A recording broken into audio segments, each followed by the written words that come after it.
NCP আজকে জামাতের প্রোম্যাক্সে পরিণত হয়েছে। দেখেন নাসিরউদ্দিন পাটোয়ারি যে মসজিদ ভিত্তিক রাজনীতি শুরু করেছে, ভারতে কিন্তু বিজেপি মন্দির ভিত্তিক রাজনীতি করে।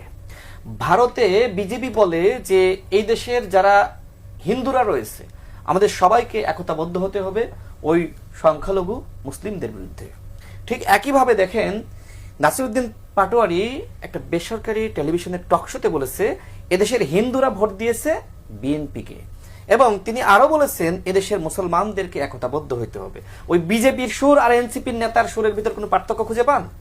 এই জন্য আমি বলেছিলাম যে মানে নাসিরউদ্দিন পাটোয়ারি বাংলাদেশের শুভেন্দু অধিকারী হওয়ার চেষ্টা করছে, কিন্তু আপনাকে মাথায় রাখতে হবে বিএনপি এমন একটি দল যে দল জাতীয়তাবাদ এবং ইসলামী মূল্যবোধকে ধারণ করে।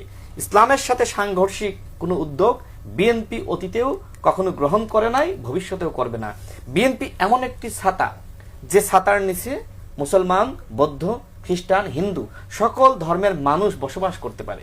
আর এনসিপি এখন নতুন একটি দল, তারা এমন একটি ছাতা হওয়ার চেষ্টা করছে যেখানে শুধু মুসলমানরাই থাকবে, যেটা নাসিরউদ্দিন পাটোয়ারির বক্তব্য যদি আপনি বিশ্লেষণ করেন।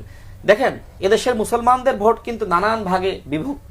এনসিপি চাইলেও বিজেপি হইতে পারবে না, জামাত চাইলেও বিজেপি হইতে পারবে না, কারণ মুসলমানরা যে জামাতকেই ভোট দেবে, এনসিপিকেই ভোট দেবে তার নিশ্চয়তা কি? কারণ বিএনপি তো আর মুসলমান বিরোধী না, বিএনপি তো আর আসলে ইসলাম বিরোধী না।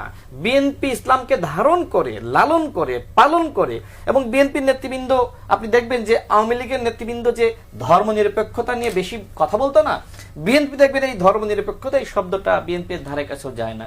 বিএনপি ইসলামী মূল্যবোধকে ধারণ করে, বিএনপি জাতীয়তাবাদকে ধারণ করে, বিএনপি বিশ্বাস করে এদেশে যে অন্যান্য সম্প্রদায়ের মানুষ রয়েছে, ধর্মের মানুষ রয়েছে, তারাও তার ধর্মীয় স্বাধীনতা ভোগ করবে। এবার তুষার ভাইয়ের বক্তব্যের একটু বিশ্লেষণ করি। তিনি আমাকে বললেন যে নির্লজ্জ মিথ্যাচার করেছি। কোথায় কোথায় মিথ্যাচার করেছি বলতে পারেন নাই? শোনেন, মিথ্যাচার নাসিরউদ্দিন পাটোয়ারি করেছে, মিথ্যাচার করেছে আপনার বিভিন্ন দলের বিরুদ্ধে, নেতাদের বিরুদ্ধে। আমি মনে করি বিএনপি ছাত্র দলের নেতাদের থেকেও জামাত শিবিরের নেতাকর্মীরা নাসিরউদ্দিন পাটোয়ারির উপরে বেশি ক্ষুব্ধ।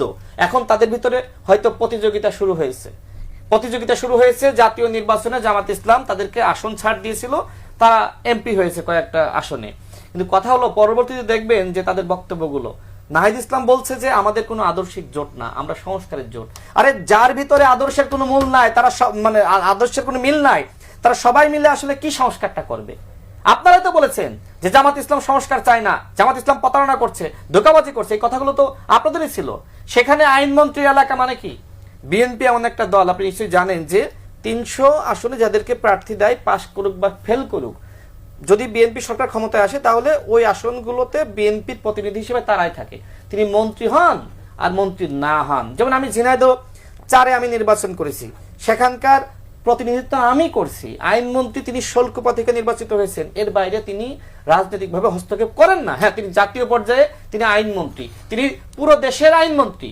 এখন তাকে বলতেছেন যে ঝিনাইদহ জেলার আইনমন্ত্রী। What is this? Nasiruddin Patwari তিনি বড় রাঘব বোয়ালকে ধরতে চান,